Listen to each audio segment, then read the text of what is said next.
Isang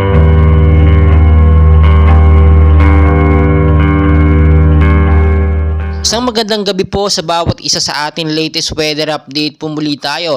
So patuloy pa rin po natin binabantayan. Ito nga pong si Bagyong Jenny na ngayon nga po may estimated na layo na lamang na 275 kilometers west of northwest of Itbayat, Batanes po yan. So makikita nyo naman po, medyo bumaba na nga po yung kanyang hangin ngayon, which is nasa 165 kilometers per hour na lamang, no? At ito po ay malapit pa rin sa sentro na may bugso naman pumapalo sa 185 kilometers per hour. Pa-northwestward pa rin po ang kilo, sa bilis naman po na 15 kilometers per hour. So, meron pa rin po tayong hypnosis ngayon. Kahit palabas na nga po, papunta na ng area ng Taiwan o sa bansang Taiwan ng Bagyong Jenny, meron po tayong panibagong active low pressure area na binabantayan dito nga po sa bandang Silangang Mindanao. At yung direksyon po ni Bagyong Jenny ay sinusundan po niya. Makikita nyo naman po sa ating pinaka-live radar, no?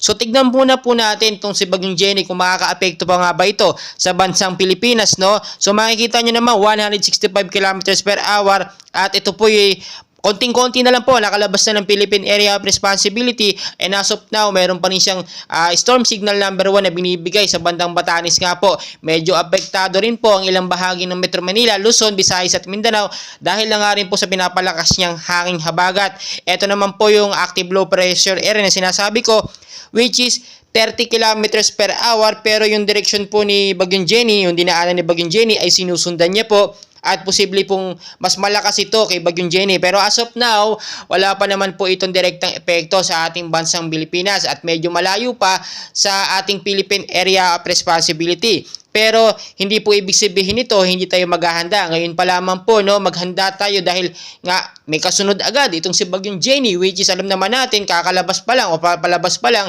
may kasunod na agad na bagong active low pressure area or posibleng maging isang ganap na bagyo sa paglipas lamang ng ilang mga oras. Depende po yan sa paglakas ng kanyang hangin.